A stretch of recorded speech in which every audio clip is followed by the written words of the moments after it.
अस्सलाम वालेकुम स्टूडेंट्स। कल हमने पढ़ा था फर्स्ट नॉर्मल फॉर्म और उसके दो मेथड्स पढ़े थे, जिसमें आपने यानी कि कोई भी आपके पास टेबल आ जाए तो आपने उस टेबल को फर्स्ट नॉर्मल फॉर्म में कन्वर्ट कैसे करना है, वो हमने दो मेथड्स पढ़े थे। आज हमारा टॉपिक है डेटाबेस एनोमलीज। डेटाबेस, कुछ लोगों का आई थिंक बुक पे ये टॉपिक पहले है, तो वो कोई फ़र्क नहीं पड़ता आप पहले पढ़ें या बाद में पढ़ें, ठीक है।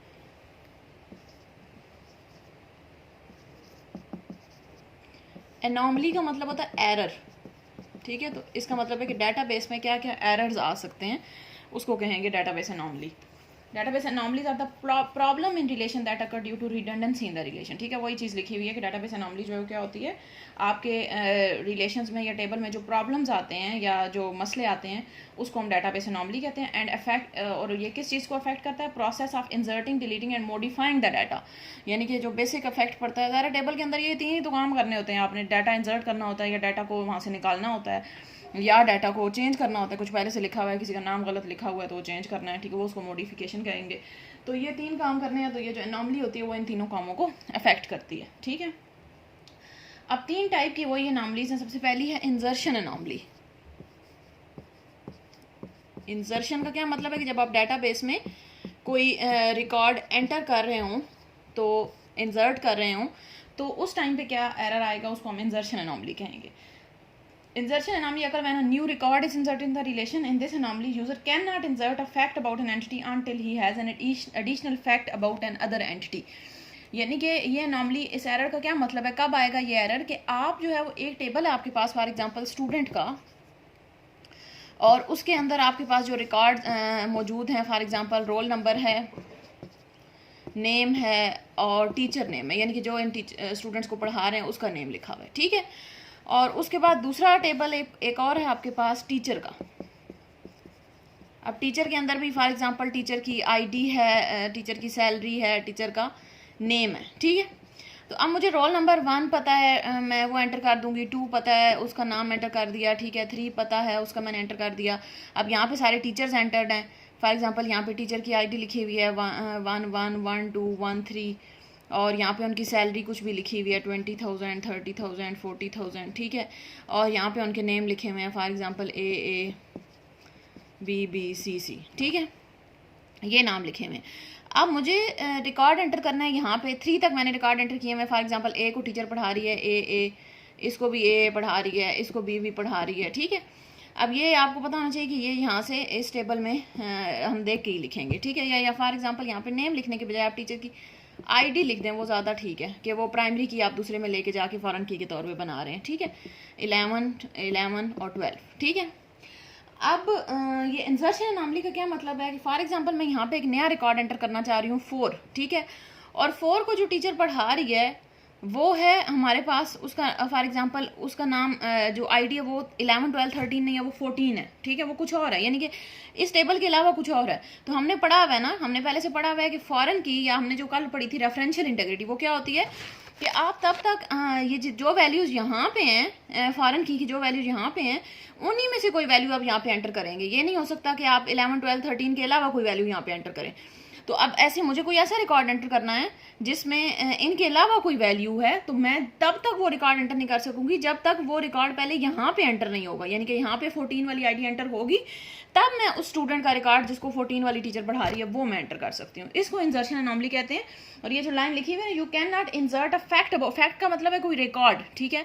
तो you can not insert a record about an entity, यानी कि किसी टेबल में आप तब तक रिकॉर्ड एंटर नहीं कर सकते until you have an additional fact about an other entity, के जब तक आपके पास उस दूसरी एंटिटी का, यानी कि जिसकी इंफॉर्मेशन आपको चाहिए वो आपके पास मौजूद नहीं है, तब तक आप जो है वो उसमें रिकॉर्ड इंसर्ट नहीं कर सकते। तो इसको हम कहते हैं इंसर्शन एनोमली, ठीक है। यानी कि आप डाटा इंसर्ट नहीं कर पा रहे किसी भी तरीके से, ठीक है। समझ आई। इंसर्शन एनोमली क्या होगी कि आपके पास जब तक आपके पास कोई एक दूसरी एंटिटी का कोई रिकॉर्ड नहीं होगा जो कि यहाँ पे चाहिए, तब तक आप ये वाला रिकॉर्ड यहाँ पे एंटर नहीं कर सकेंगे। इसको हम इंसर्शन एनोमली कहेंगे, ठीक है। सेकंड पे आती है डिलीशन एनोमली।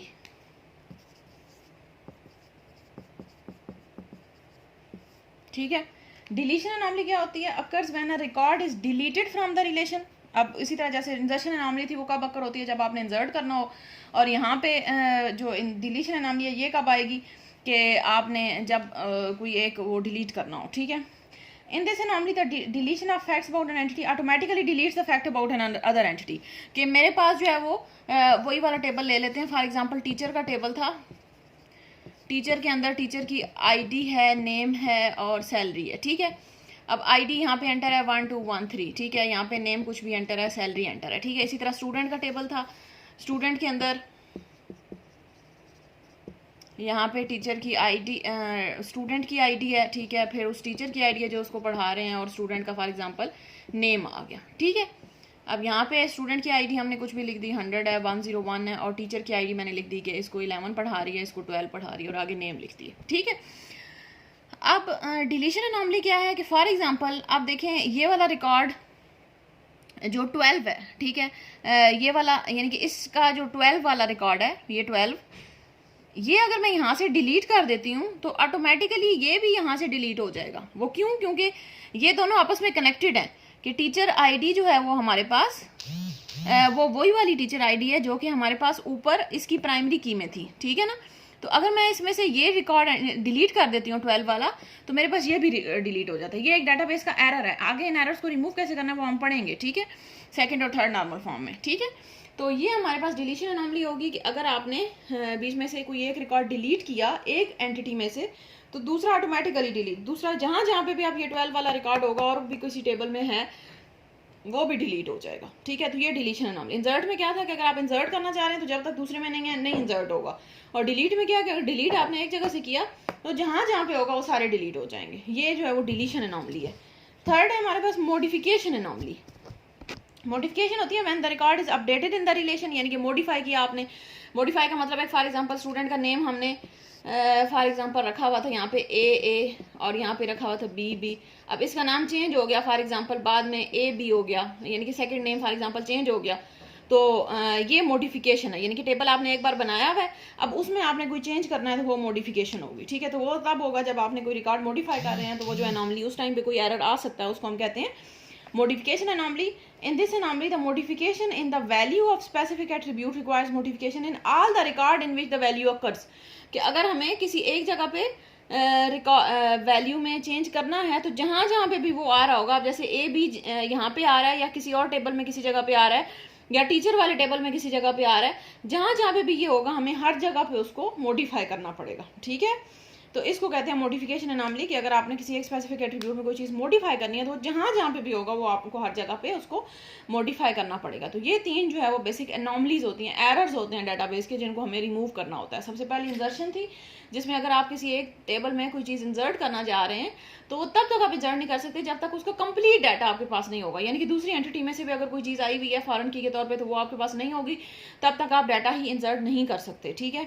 डिलीशन एनॉमली क्या है कि अगर आपने किसी एक जगह से कोई एक चीज़ डिलीट की तो वो जहाँ जहाँ पे होगी वो हाँ हर जगह से डिलीट हो जाएगी। और मॉडिफिकेशन में भी यही है कि अगर आपको किसी एक जगह से चीज़ मॉडिफाई की तो अब जहाँ जहाँ पे भी होगी आपको हर जगह उसको मॉडिफाई करना पड़ेगा, ठीक हो गया। अच्छा, अब नेक्स्ट आ जाते हैं सेकंड नॉर्मल फॉर्म पे। सेकंड नॉर्मल फॉर्म से पहले हमारे पास है पार्शियल डिपेंडेंसी, जो कि सेकंड नॉर्मल फॉर्म से ही रिलेटेड चीज़ है, और ये बड़े इंपॉर्टेंट शॉर्ट क्वेश्चन है, ठीक है। ये एनॉमलीज वाले और ये पूरा ही बल्कि जो 4th चैप्टर है बहुत इंपॉर्टेंट है। इसमें से लाजमी या लॉन्ग क्वेश्चन आता है, लॉन्ग नहीं तो शॉर्ट तो लाजमी क्वेश्चन आते हैं। ये what is partial dependency, what is first normal form, what are the methods to apply first normal form, what is insertion anomaly, what are different anomalies in database। ये बहुत important question है और हमेशा आते होते हैं पेपर्स में। अच्छा, पार्शियल डिपेंडेंसी हम पढ़ते हैं। पार्शियल डिपेंडेंसी होती है the type of dependency in which one or more non key attributes are functionally dependent on a part of primary key is called partial dependency. Partial का मतलब क्या होता है? Part of. पार्शियल डिपेंडेंसी, अच्छा, partial का मतलब है अ part of, यानी कि कंप्लीट नहीं, पार्ट ऑफ, इसको हम कहेंगे ये पार्शियल है, ठीक है। अच्छा, तो अब इसका पार्शियल डिपेंडेंसी क्या होगी? इन which one or more non की एट्रीब्यूट। नॉन की एट्रीब्यूट किसको कह रहे हैं? जो सेकेंडरी कीज है, यानी कि प्राइमरी की के अलावा जो एट्रीब्यूट्स होते हैं उनको हम नॉन की। जो प्राइमरी एट्रीब्यूट्स होते हैं उनको की एट्रीब्यूट्स कहते हैं, प्राइमरी की वाले जो होते हैं उनको की एट्रीब्यूट्स कहते हैं। और जो जहाँ पे नॉन की लिखा हुआ है इसका मतलब प्राइमरी की के अलावा जो आपके एट्रीब्यूट्स होंगे, एट्रीब्यूट्स किसको कह रहे हैं? जो कॉलम के नेम्स हैं, ठीक है। तो प्राइमरी की के अलावा जो होंगे उनको नॉन की कह रहे हैं, ठीक है। One or more non key attributes are functionally dependent. कल हमने फंक्शनल डिपेंडेंसी पढ़ी थी कि आपने एक एट्रीब्यूट दूसरे के ऊपर डिपेंडेंट कर रहा है, यानी कि आपने एक एट्रीब्यूट आपको पता है तो उससे आप दूसरा निकाल सकते हैं, उसको फंक्शनल डिपेंडेंसी कहते हैं। तो non key attributes are functionally dependent on a part of primary key is called partial dependency. कि आपकी जो नॉन के एट्रीब्यूट्स हैं अगर वो किसी पूरी प्राइमरी की के बजाय सिर्फ उसके एक पार्ट के ऊपर डिपेंड कर रहे हैं तो वो हमारे पास होगी पार्शियल डिपेंडेंसी। ठीक हो गया? क्या होती है पार्शियल डिपेंडेंसी? कि मेरे पास फॉर एग्जांपल, अब जैसे मेरे पास एग्जांपल है, अब पार्ट ऑफ प्राइमरी की का क्या मतलब है कि अगर आपके पास दो प्राइमरी कीज हो, ये सेकंड नॉर्मल फॉर्म आप ये जो पार्शियल डिपेंडेंसी होती है, अगर आपको कोई टेबल दिया जाए और पूछा जाए कि इसमें पार्शियल डिपेंडेंसी है या नहीं है, तो सबसे पहले आप ये चेक करेंगे कि उसमें प्राइमरी कीज कितनी है। अगर तो एक प्राइमरी की है तो फिर तो सारे उसी के ऊपर ही डिपेंड कर रहे होंगे, ठीक है। लेकिन अगर प्राइमरी कीज एक से ज़्यादा हो जाती हैं, दो हैं या तीन हैं, यानी कि कंपोजिट प्राइमरी की है। कंपोजिट प्राइमरी की हमने पीछे पढ़ी हुई है कि जब दो तीन कीज मिलके एक प्राइमरी की बना रहे हो तो उसको हम कंपोजिट प्राइमरी की कहते हैं। तो अगर कंपोजिट होगी तब पार्शियल डिपेंडेंसी। अगर कंपोजिट है ही नहीं आपकी प्राइमरी की, सिर्फ एक ही की को आपने प्राइमरी कहा हुआ है, तो फिर ये वाला आपका ये सीन ही नहीं होता पार्शियल डिपेंडेंसी का। फिर आप कहते हैं कि इसमें पार्शियल डिपेंडेंसी नहीं है, ठीक है। आप चेक भी नहीं करेंगे, आप कहेंगे कि इसमें पार्शियल डिपेंडेंसी नहीं है। आप सिर्फ कब चेक करने जाएंगे? जब आपको पता होगा कि हमारे पास एक से ज़्यादा जो है वो हमारे पास प्राइमरी की एट्रीब्यूट्स मौजूद हैं, ठीक है। अच्छा, फॉर एग्जांपल जैसे आपकी बुक के ऊपर एग्जांपल है, इसमें एक टेबल है स्टूडेंट का, ठीक है। अब स्टूडेंट के अंदर जो है वो डिफरेंट एट्रीब्यूट्स हैं। स्टूडेंट आईडी है, नेम है, डिपार्टमेंट है। Student ID, student name, department, monthly fee, उसको इन्होंने MONFEE लिखा हुआ है, मंथली फ़ी, कोर्स नंबर और and sorry course date, course number and course date, ठीक है। ये हमारे पास जो है वो स्टूडेंट के टेबल में मौजूद है। अब वो फंक्शनल डिपेंडेंसीज क्या बता रहे हैं कि डिपेंडेंसीज कैसी हैं हमारे पास। स्टूडेंट आईडी, इसमें प्राइमरी की ये है, स्टूडेंट आईडी है प्राइमरी की और कोर्स नंबर है, दो प्राइमरी कीज हैं। अब जब दो प्राइमरी की आ गई तो इसका मतलब है कि पार्शियल डिपेंडेंसी वाला कंडीशन यहाँ पे आ सकती है, ठीक है। अब जरूरी नहीं है कि हो, लेकिन हम चेक कर हमें लाजमी करना पड़ेगा। स्टूडेंट आईडी के ऊपर ये कह रहे हैं जो डिपेंडेंसीज हैं, हमने कल पढ़ी थी डिपेंडेंसीज का क्या मतलब है, यानी कि हमारे पास स्टूडेंट आईडी नोन हो तो हम ये चीज़ें निकाल सकते हैं। नेम निकाल सकते हैं, डिपार्टमेंट निकाल सकते हैं और मंथली फ़ी निकाल सकते हैं। ये तीनों जो है वो हमारे पास स्टूडेंट आईडी के ऊपर डिपेंड कर रही हैं। और जो कोर्स नंबर है वो हमारे उसके ऊपर कौन कौन डिपेंड कर रहा है? अच्छा, स्टूडेंट आईडी और कोर्स नंबर दोनों, स्टूडेंट आईडी और कोर्स नंबर दोनों, इन दोनों के ऊपर डिपेंड कर रही है कोर्स डेट, ठीक है जी। अब इसमें हमारे पास देखें प्रॉब्लम क्या आ रहा है कि हमारे पास दो प्राइमरी कीज हैं, ठीक है। तो पार्शियल डिपेंडेंसी का मतलब ये है कि अगर आपके पास दो प्राइमरी कीज हों या दो से ज़्यादा हों, वैसे यूजुअली दो से ज़्यादा नहीं होती, दो ही होती हैं, ठीक है, या होती तो एक ही है, लेकिन कुछ टेबल्स होते हैं जिनमें दो होती हैं, तो इससे ज़्यादा कम ही होंगी, ठीक है। तो इतना आपने माइंड में रखना है कि अगर आपके पास दो प्राइमरी कीज हों तो जितने बाकी सारे एट्रीब्यूट्स हैं, जो नॉन की एट्रीब्यूट्स जो है, नॉन की इसमें कौन कौन से हैं? स्टूडेंट नेम है, डिपार्टमेंट है, मंथली फीस और कोर्स डेट है, ये दोनों की एट्रीब्यूट्स हैं, स्टूडेंट आईडी और कोर्स नंबर।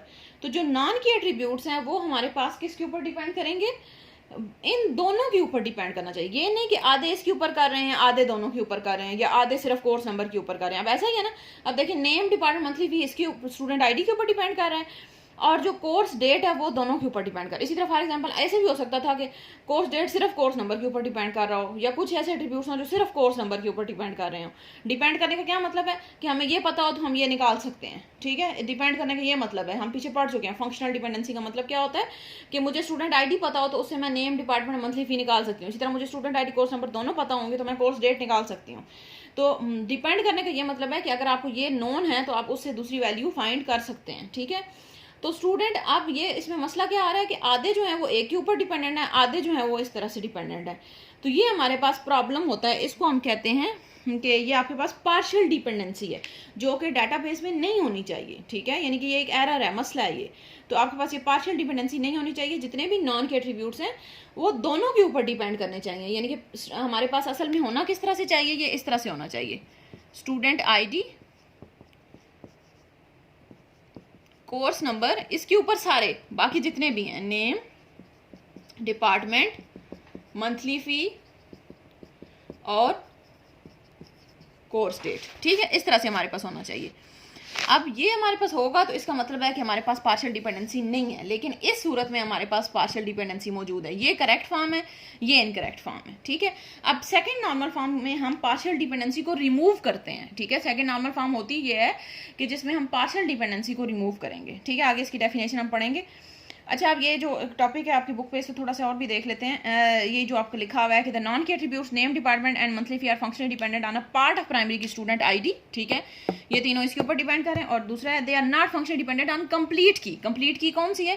स्टूडेंट आईडी और कोर्स नंबर दोनों मिल के कंप्लीट की बना रहे हैं, ठीक है। इसका मतलब है कि this is called partial dependency, यानी कि एक पार्ट के ऊपर, प्राइमरी की के एक पार्ट के ऊपर डिपेंड कर रहे हैं, पूरी की के ऊपर डिपेंड नहीं कर रहे। तो partial dependency in the above relation create redundancy the result in certain database anomaly. अब इससे वो एनॉमलीज आ जाएंगी डेटाबेस की। इंसर्शन एनॉमली क्या होगी कि अगर आपने कोई नया कोर्स एंटर करना है, has to be inserted in the relation, the new course can not be inserted in the relation without inserting the student ID the primary key consist, ठीक है। यानी कि अब तीनों एनॉमलीज आ जाएंगी। इंसर्शन एनॉमली है, डिलीशन एनॉमली, मॉडिफिकेशन। इंसर्शन वही है कि आप जब तक आपको अब एक चीज़ नहीं पता होगी आप नहीं इंसर्ट कर सकते, सीधा डिलीट करेंगे तो सारा डिलीट हो जाएगा, मॉडिफाई करेंगे तो हर जगह मॉडिफाई करना पड़ेगा, ठीक है। तो ये अब हमारे पास 3 एनॉमलीज आ गई। अब आ जाए सेकंड नॉर्मल फॉर्म पे। सेकंड नॉर्मल फॉर्म क्या होती है? Relation is in second normal form if it is in first normal form, ठीक है। ये मैंने आपको बताया था कि ये तरतीब से होते हैं, पहले फर्स्ट होती है, फिर सेकंड, फिर थर्ड। ये नहीं है कि आप डायरेक्ट सेकंड पे आ जाएं। आपको पहले चेक करना है कि ये जो टेबल दिया हुआ है ये फर्स्ट नॉर्मल फॉर्म में है या नहीं है। तो ये सेकंड नॉर्मल फॉर्म की पहली कंडीशन है। जब सेकंड नॉर्मल फॉर्म में आपने कन्वर्ट करना है तो अगर फॉर एग्जाम्पल पेपर में क्वेश्चन टेबल दिया हुआ है, कहा गया इसको सेकंड नॉर्मल फॉर्म में कन्वर्ट करें, तो आपको कैसे पता चलेगा? आप पहले उसको फर्स्ट में करेंगे फिर सेकंड पे आएंगे, ठीक है। ये सेकंड नॉर्मल फॉर्म की पहली शर्त ये है कि एक तो टेबल जो है फर्स्ट नॉर्मल फॉर्म में होना चाहिए, और दूसरा है एवरी नॉन की attribute is fully functionally dependent on primary की, यानी कि आप बाकी जितने भी नॉन की एट्रीब्यूट्स हैं वो फुली डिपेंड होने चाहिए प्राइमरी की के ऊपर, पार्शियल डिपेंडेंसी नहीं होनी चाहिए, ठीक है। तो हमारे पास सेकंड नॉर्मल फॉर्म क्या होती है? सेकंड नॉर्मल फॉर्म 2NF इसको लिखते हैं, ठीक है। सेकंड नॉर्मल फॉर्म क्या होती है? इसकी 2 कंडीशंस हैं कि एक तो रिलेशन यानी कि जो टेबल है is in first normal form, ये पहली चीज है कि फर्स्ट नॉर्मल फॉर्म में होना चाहिए। वाला हमने देखा था फर्स्ट नॉर्मल फॉर्म का क्या मतलब है कि उसमें रिपीटिंग ग्रुप्स नहीं होने चाहिए, ठीक है। और सेकंड है हमारे पास इसमें no partial dependency, partial dependency नहीं होनी चाहिए। यानी कि अगर इस तरह से है तो इसका मतलब है फर्स्ट सेकंड नॉर्मल फॉर्म में नहीं है, हमें इसको सेकंड नॉर्मल फॉर्म में कन्वर्ट करना पड़ेगा, ठीक है। अच्छा, इस नीचे इसको अलग से लिखा हुआ है जो कंडीशंस हैं कि primary key consist of only 1 attribute, ठीक है। The relation will be in second normal form, बताया हुआ है सेकंड नॉर्मल फॉर्म में कब होगा रिलेशन। ये 3 कंडीशंस हैं। एक तो है कि प्राइमरी की सिर्फ एक ही, अभी जो मैंने आपको बताया था कि अगर प्राइमरी की सिर्फ एक ही एट्रीब्यूट है तो फिर तो ये मसला ही नहीं आना, फिर तो सारे उसी के ऊपर ही डिपेंड होंगे, ये पहले बात हो चुकी है, ठीक है। लेकिन अगर 2 हैं तो फिर हमें जो है वो मसला पड़ेगा, फिर हमें देखना पड़ेगा। सेकंड है non key attributes exist in the relation, कि नो नॉन की एट्रीब्यूट, या दूसरी कंडीशन ये है कि कोई नॉन की एट्रीब्यूट है ही नहीं, 2 एट्रीब्यूट्स हैं, दोनों प्राइमरी की बना दिया आपने, तो फिर भी इसका मतलब है वो सेकंड नॉर्मल फॉर्म में। जब नॉन की एट्रीब्यूट्स ही नहीं है तो फिर हमें क्या चेक करना कि वो डिपेंड किस पे कर रहे हैं या किस पे नहीं कर रहे हैं, ठीक है। थर्ड है एवरी नॉन की attribute is fully functionally dependent on full set of primary की एट्रीब्यूट, या फिर ये है कि जितने नॉन की एट्रीब्यूट्स हैं वो पूरे प्राइमरी की के ऊपर डिपेंड कर रहे हैं। तो ये 3 कंडीशंस आपने चेक करनी है जब भी आपको टेबल दिया जाएगा कोई और पूछा जाएगा कि ये सेकंड नॉर्मल फॉर्म में है या नहीं है, तो आप क्या चेक करेंगे? सबसे पहले आप चेक करेंगे उसमें प्राइमरी कीज कितनी है। अगर तो एक प्राइमरी की है तो आप कह देंगे ये सेकंड नॉर्मल फॉर्म में है, ठीक है, यानी कि फिर आपको चेक करने की जरूरत नहीं है। लेकिन अगर 2 हैं तो फिर आपको चेक करना पड़ेगा। अब 2 हैं तो ऐसे है कि 2 एट्रीब्यूट्स हैं और दोनों ही आपने प्राइमरी की, दोनों ही वहाँ पे नीचे लाइन लगी हुई, इसका मतलब दोनों प्राइमरी की हैं और कोई नॉन की एट्रीब्यूट है ही नहीं, तो भी हम कहेंगे कि वो सेकंड नॉर्मल फॉर्म में है, ठीक है। और थर्ड है कि अब फिर थर्ड में फिर आपको ये चेक करना पड़ेगा कि अगर वो 2 हैं या 3 हैं और बाकी नॉन के एट्रीब्यूट सारे उन दोनों के ऊपर डिपेंड करें तो भी वो सेकंड नॉर्मल फॉर्म में होगा, ठीक है। अच्छा, अब एग्जांपल दी हुई है कि अगर आपके पास कोई ऐसा, यही वाला जो पिछला टेबल हमने पढ़ा था कि जिसमें ऐसी कंडीशन आ जाए कि आपके पास डिपेंड ना कर रहे हो, यानी कि पूरी प्राइमरी फुली फंक्शनली डिपेंडेंट ना हो कंप्लीट प्राइमरी की के ऊपर, तो हम उसको सेकंड नॉर्मल फॉर्म में कन्वर्ट कैसे करते हैं, ठीक है। अच्छा जी, कैसे करेंगे कन्वर्ट? इसका तरीका होता है, मेथड होता है ये कन्वर्ट करने का। अब ये भी आपकी बुक में यही पूरा लिखा हुआ है, पहले तो वही उसी टेबल को एक्सप्लेन किया हुआ है कि स्टूडेंट आईडी है उसके ऊपर डिपेंड कर रहा है name, department number, monthly fee, और कोर्स नंबर और आईडी के ऊपर डिपेंड कर रहा है कोर्स डेट, ठीक हो गया। और वही वाली एनॉमलीज आ गई बीच में जो हमने पढ़ी थी, इंसर्शन, डिलीशन और मॉडिफिकेशन, ठीक हो गया। अब इसको प्राइमरी सेकंड नॉर्मल फॉर्म में कन्वर्ट कैसे करना है हमने? सेकेंड नॉर्मल फॉर्म में कन्वर्ट करने के लिए हम क्या करते हैं कि all the partially dependent attributes are removed, यानी कि ऐसे एट्रीब्यूट जो कि पार्शली डिपेंड कर रहे हैं उनको हम रिमूव करेंगे और उसका एक अलग से टेबल बना देंगे। जैसे कल हमने किया था, रिपीटिंग ग्रुप्स का अलग टेबल बना दिया था, नॉन रिपीटिंग वाले का अलग टेबल बना दिया था। तो यहाँ पे भी यही है कि partial dependency are removed and placed in another relation when the relation is converted from first to second normal form and the decomposition must satisfy one of the above mentioned conditions. ठीक है, अब इसमें देखें क्या करेंगे कि हम जो डिपेंड कर रहे थे पार्शली उनको हमने अलग कर दिया, यानी इनके दो अलग अलग टेबल बस बना दिया हमने। सिंपल, आपने क्या किया, एक टेबल बना दिया जिसमें स्टूडेंट नेम स्टूडेंट आईडी वाला एक टेबल बना दिया जिसमें name department number monthly fee डाल दिया, और ये तीनों अब इसके ऊपर डिपेंड कर रहे हैं। और दूसरा टेबल आपने अलग से क्या किया, कोर्स आईडी कोर्स नंबर का बनाया और उसके ऊपर डिपेंड कर रही है कोर्स डेट। ठीक है, तो क्योंकि ज़ाहिर अब हम इस तरह से तो इसको कर नहीं सकते, तो हम क्या करेंगे, हम टेबल को दो हिस्सों में डिवाइड कर दें। अब हमारे पास ये वाला टेबल खत्म हो गया। ठीक है, ये जो स्टूडेंट वाला टेबल था वो खत्म हो गया। अब हमारे पास ये दो टेबल बन गए। एक को फॉर एग्जांपल इन्होंने नाम दे दिया स्टूडेंट का, ये टेबल बन गया स्टूडेंट का, और इसको नाम दे दिया कोर्स का। ठीक है, तो ये सेकंड नॉर्मल फॉर्म में हमारे पास अब ये दोनों टेबल अब हमारे पास सेकंड नॉर्मल फॉर्म में आ गए हैं। ठीक है, अब देखिए हमारे पास यहाँ पे एक ही प्राइमरी की है स्टूडेंट आईडी और सारे उसके ऊपर डिपेंड। जब एक ही प्राइमरी की हो तो इसका मतलब है कि अब हमारे पास पार्शियल डिपेंडेंसी नहीं होगी, सेकंड नॉर्मल फॉर्म में है। ठीक है, और यहाँ पे दो प्राइमरी कीज हैं और जो नॉन की एट्रीब्यूट है एक ही है और वो इन दोनों के ऊपर डिपेंड कर रहा है। ठीक है, तो ये हमारे पास क्या बन जाएगी, टेबल दोनों आ गए सेकेंड नॉर्मल फॉर्म में। तो ये हमारी जो कंडीशन है सेकेंड नॉर्मल फॉर्म की वो सेटिस्फाई हो रही है कि आपका पार्शियल डिपेंडेंसी हमारे पास नहीं है, जितने भी नॉन के एट्रीब्यूट्स हैं वो फुली डिपेंड कर रहे हैं प्राइमरी की के ऊपर। ठीक है, तो ये हमारे पास सेकंड नॉर्मल फॉर्म में कन्वर्ट करने का तरीका होता है टेबल को। तो अगर आपके पास कोई टेबल दिया जाएगा तो आपको उसकी ये डिपेंडेंसीज बताई जाएंगी कि कौन सी की किसके ऊपर डिपेंड कर रही है। तो आप क्या करेंगे, फिर जो जिसके ऊपर डिपेंड कर रही होगी आप उनके अलग अलग टेबल बना देंगे। आप कहेंगे कि ये वाले टेबल में ये चीज़ें आएंगी जिसमें ये इसके ऊपर डिपेंड कर रहे हैं, जैसे स्टूडेंट आईडी नेम और डिपार्टमेंट ये इसके ऊपर डिपेंड कर रहा था, और course date course number course ID के ऊपर डिपेंड कर रहा था, वो हमने अलग बना दिया। ठीक है, तो ये हमारे पास हो जाएगी सेकेंड नॉर्मल फॉर्म। ठीक है, नेक्स्ट थर्ड नॉर्मल फॉर्म है वो हम इंशाल्लाह कल पढ़ेंगे।